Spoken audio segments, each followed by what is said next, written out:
दोस्तों, कभी आपने एक बात गौर किया कि जब घर में 2-3 बच्चे होते हैं और वो अपने आंगन में खेलते हैं, थोड़े बड़े हो जाते हैं तो अपने दरवाजे पर खेलते हैं, तो उस समय उनमें कितना प्यार होता है। इतना प्यार होता है कि एक ही थाली में 3-4 बच्चे खा लेते हैं, कोई लड़ाई नहीं होता है। किसी किसी में ज़्यादा खाना आता है, किसी किसी में कम आता है, लेकिन कभी लड़ाई नहीं होती है। अपने दरवाजे पर बड़े आनंद पूर्वक वो खेलते हैं। धीरे धीरे समय के साथ तो बड़ा होना ही है, और जब वही बच्चे बड़े हो जाते हैं तो उनका अपना द्वार छोटा पड़ जाता है, तो दूसरे के द्वार पर खेलने लगते हैं।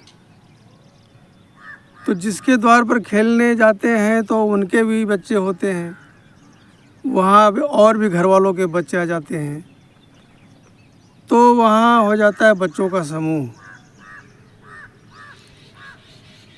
तो उसमें हर किस्म के बच्चे होते हैं, अच्छे भी होते हैं, बुरे भी होते हैं। जो आपका बच्चा अपने दरवाजे पर अपने भाइयों के साथ, बहनों के साथ बड़े प्यार से जो खेलता था, वो अब जब दूसरे दरवाजे पर वो खेलने लगा तो आपने गौर किया होगा कि अब उनकी आपस में तू मैं होनी शुरू हो जाती है, क्योंकि वो अपना द्वार छोड़कर अब दूसरे द्वार जाने लगे हैं। और जब हम दूसरे द्वार पर खेलने जाएंगे तो उनके बच्चे, वो भी बच्चे हमारे यहाँ खेलने आएंगे। तो हमारा बच्चा जो भोला भाला सीधा, उसको लड़ाई झगड़े से कोई देना लेना नहीं होता है, वो जब अपना घर, अपना द्वार छोड़ता है तभी वो लड़ाई झगड़ा, गाली गलौज ये सब करना सीख जाता है। ठीक इसी प्रकार हमारे घर में जब कोई नई बहू आती है तो वो हमारे घर में अपने सास के साथ, अपने जिठानी के साथ, अपने पति के साथ, अपने देवर के साथ, अपने ननद के साथ में बहुत प्यार से रहती है। उसको खुशी होती कि हमने अपना एक परिवार छोड़ा, लेकिन हमको यहाँ एक नया परिवार मिल गया। अब हमारे घर में एंट्री होती है हमारी पड़ोसन की।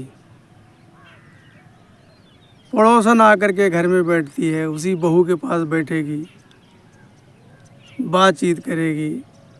उसके बाद में चालू हो जाएगा पचरा। पचरा हमारी भाषा में जो बिना मतलब वाली बात, जिसका मतलब कुछ नहीं है, कोई अर्थ नहीं है, वो धीरे धीरे वो बात चालू हो जाएगी पड़ोसन से। अच्छा, और एक चीज़ और जो बिना मतलब की बात होती है वो मिर्च मसाले वाली होती है। वो बात होती चटपटी, और चटपटी बात बहुत अच्छी लगती है। तो पड़ोसन की वो चटपटी बात जो है बहू को भी अच्छी लगने लगती है, और एक दिन सुनेगी, 2 दिन सुनेगी। जब रोज़ का यही सुनना है तो वो भी पड़ोसन जो है, जो हमारे घर की बहू है, वो भी पड़ोसन के कहने में ढल जाएगी। जब पड़ोसन के कहने में उसके दिमाग में बदलाव आ जाएगा तो जो हमारी ननद अच्छी थी वो बुरी लगने लगेगी, जो हमारा देवर है वो अपने पति का पटीदार लगने लगेगा। सास से धीरे धीरे नफरत होनी शुरू हो जाएगी, क्योंकि उसमें पड़ोस का कीड़ा उसके दिमाग में घुस गया। पड़ोस का कीड़ा। जो बहू सुशील थी, गुणवान थी, बुद्धिमान थी, सबके दिलों पर राज करने वाली थी, सबकी चहेती थी, अब उसमें उसके दिमाग में घुस गया है पड़ोसन का कीड़ा। तो पड़ोसन ने तो अपना घर बर्बादी कर रखा है।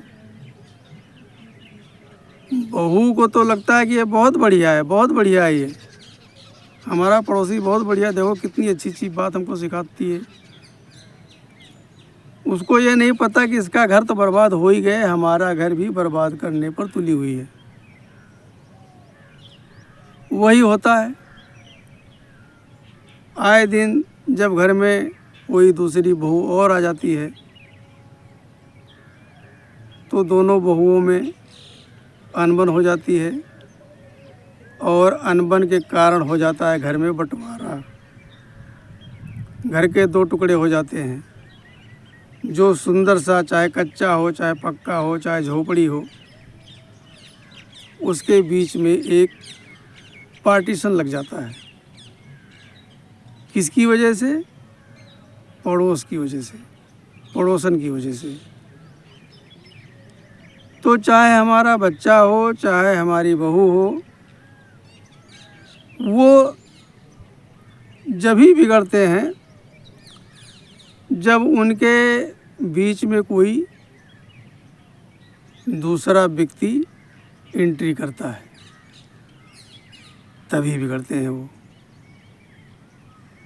तो हमको भी सोचना चाहिए कि जो ऐसे प्रकार के व्यक्ति हैं उनसे दूर रहें, सतर्क रहें और मिर्च मसाले वाली बातों में आकर के हम उन बातों का स्वाद न चखें। अगर मिर्च मसाले वाली बातों का स्वाद चखेंगे अपने पड़ोसन की, पड़ोसी से, तो हमारा घर बर्बाद होना निश्चित है। बर्बादी का कारण ही पड़ोसी बनते हैं, क्योंकि उनके घर में एकता है नहीं। वो चाहते हैं कि भाई जब हमारा, भाई एक कहावत है कि राण का है जब सबके मरे। हमारे यहाँ गांव में कहावत है, राण का है जब सबके मरे और भैंस का है जब डबरा भरे। चाहे तुम्हारी भैंस का कहना है, चाहे तुम्हारी खेती हो, चाहे बर्बाद हो, बरसात होनी ही होनी चाहिए। और जो विधवा होती है, हमारा मर गया भाई, मेरी तरफ से सबका मर जाए। तो कौन पड़ोसी किसी को चाहेगा कि खुशी रहे? आजकल वो पड़ोसी नहीं रहे जो एक दूसरे के सुख दुख में काम आते थे। अब तो मात्र अपना स्वार्थ हल होना चाहिए। अब हर कोई हो गया है स्वार्थी। अब सारी दुनिया स्वार्थ बस हो गई, पर स्वार्थ कुछ नहीं रह गया। तो ये हम लोगों को अपने घर में बैठ करके, अब आजकल तो ये है कि हम लोगों के पास टाइम नहीं होता अपने बच्चों के पास बैठने के लिए। इतना भाग दौड़ का समय हो गया है। लेकिन भाग दौड़ के समय में भी अपने बच्चों को टाइम देना चाहिए। उनके साथ बैठ करके दोस्ताना व्यवहार रखते हुए बात करनी चाहिए और उनको ये शिक्षा देनी चाहिए कि ये मिर्च मसाले वाली बातों में कभी नहीं आना चाहिए। मिर्च मसाले वाली बातों में क्या होगा? आप मिर्च मसाला ज़्यादा खा लेंगे तो क्या होगा? पेट ही ख़राब हो जाएगा। तो मिर्च मसाले वाली बात ज़्यादा सुनेंगे तो दिमाग ही ख़राब होना है, और दिमाग ख़राब होने का मतलब घर का सत्यानाश, आपसी भाईचारा बिगड़ जाता है, हंसता खेलता परिवार टुकड़े टुकड़ों में बिखर जाता है, और फिर वही पड़ोसी बाद में मज़े लेते हैं। घर तुम्हारा टूट रहा है, मज़े वो ले रहे हैं। तो अपने बच्चों को समझाना चाहिए कि ये व्यर्थ की बातों में ना पड़े, किसी के बहकावे में ना आए, सिर्फ अपने परिवार के प्रति सचेत रहें, अपने काम से मतलब रहें, अपने काम से मतलब रखें। और अगर मदद करना है तो पड़ोसी की मदद करो। मदद करना कोई बुरी बात नहीं है, मदद करनी भी चाहिए। लेकिन ये अपना विवेक स्वयं रखना चाहिए कि ये जो हमारा पड़ोसी है इसकी बात हमारे लिए फ़ायदेमंद है या नुकसानदायक है, इससे हमारा घर बसेगा टूटेगा, इतना ज़रूर ध्यान रखना चाहिए। तो अपने बच्चों के साथ बैठ कर के बात करनी चाहिए और बात करने से ही समस्याओं का समाधान हो जाता है। और फिर आपके बच्चे बहुत समझदार हैं, आपकी बहुएं बहुत समझदार हैं। ऐसा नहीं कि आपकी बात वो नहीं मानेंगी, ना सुनेंगी। जो हम समय दूसरे के दरवाजे पर बैठकर वेस्ट करते हैं, वही समय अगर अपनों के साथ में हम बैठ कर के व्यतीत करें तो हमारा घर स्वर्ग बन जाएगा। जय श्री राम।